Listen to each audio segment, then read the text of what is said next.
আসসালামু আলাইকুম everyone, welcome back to my channel যারা কিচেন। সবাই কেমন আছেন? আশা করি সবাই ভালো আছেন। আজকে আমি সিম আলু দিয়ে আর বেগুন দিয়ে দেশি সরপুঁটি মাছ রান্না করে দেখাবো। এখানে আমি মাছগুলোকে হলুদ মরিচের গুঁড়ো আর লবণ দিয়ে আগে থেকে মেখে নিয়েছি। এখন আমি গরম তেলের মধ্যে মাছগুলো দিয়ে মাছগুলো ভেজে নেব। সবগুলো মাছ একসাথে দিয়ে দিচ্ছি। এই যে আমি মাছ আমার দেওয়া হয়ে গেছে। এই দেখুন আমার এক পিঠ মাছ ভাজা হয়ে গেছে। আমি এখন আরেক পিঠ মাছ ভেজে নিব। আমি এটা হালকা ভাজা দেব। এই যে আমার মাছ ভাজা হয়ে গেছে, আমি এখন তুলে ফেলবো। এই যে আমি এখন একটা পাত্রের মধ্যে তুলে রেখে দিয়েছি মাছগুলো।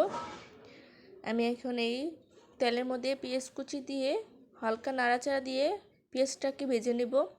এখন আমি 1 চা চামচ আদা রসুন বাটা দিয়ে দেব। দিয়ে এখন আমি ভালো করে কষিয়ে নেব যাতে আদা রসুনের গন্ধটা আসে। এখন এখানে আমি দিয়ে দেব 2 চা চামচ হলুদ মরিচের গুঁড়ো আর দিয়ে দেব পরিমাণ মতো লবণ। অল্প পরিমাণে পানি দিয়ে এখন ভালো করে মশলা কষিয়ে নেব। এই দেখুন আমার কিন্তু মশলা কষানো হয়ে গেছে। আমি কিন্তু আবার অল্প পরিমাণে পানি দিয়ে আবার ভালো করে মশলা কষিয়ে নিয়েছি যাতে মশলার গন্ধ না আসে।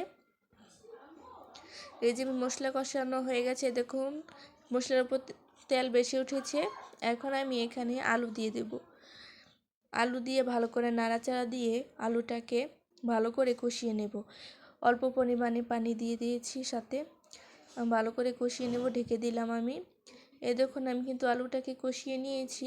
আলু কিন্তু একটু সিদ্ধ হয়ে আসছে, আমার সিদ্ধ হয়ে গেছে আলু। এখন আমি এখানে দিয়ে দিব সিম দিয়ে ভালো করে নাড়াচাড়া দিয়ে ঢেকে দিলাম। তারপরে দেখুন আমি আবার ঢাকনাটা উঠিয়ে ফেললাম। এই দেখুন ভালো করে নাড়াচাড়া দিয়ে এগুলো কষিয়ে নিয়েছি। এখন আমি দিয়ে দেব বেগুনগুলো ভালো করে দিয়ে নাড়াচাড়া দিয়ে দেব। এখন আমি এখানে দিয়ে দেব অল্প পরিমাণে পানি দিয়ে এগুলো আমি ভালো করে কষিয়ে নেব। এই দেখুন আমি আবার ঢাকনাটা উঠিয়ে ভালো করে কষিয়ে নিয়েছি। এখন এখানে আমি পরিমাণ মতন পানি দিয়ে দেব।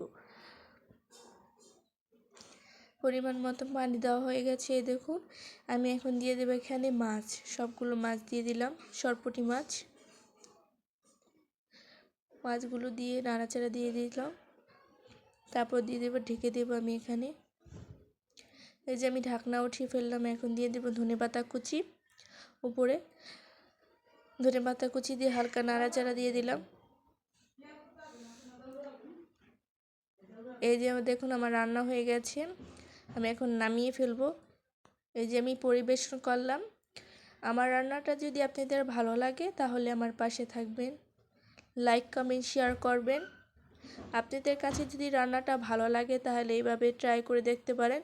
আমার কাছে ভালো লেগেছে বলে আপনাদের কাছে আমি এটা শেয়ার করলাম। সবাই ভালো থাকবেন, সুস্থ থাকবেন। আল্লাহ হাফেজ।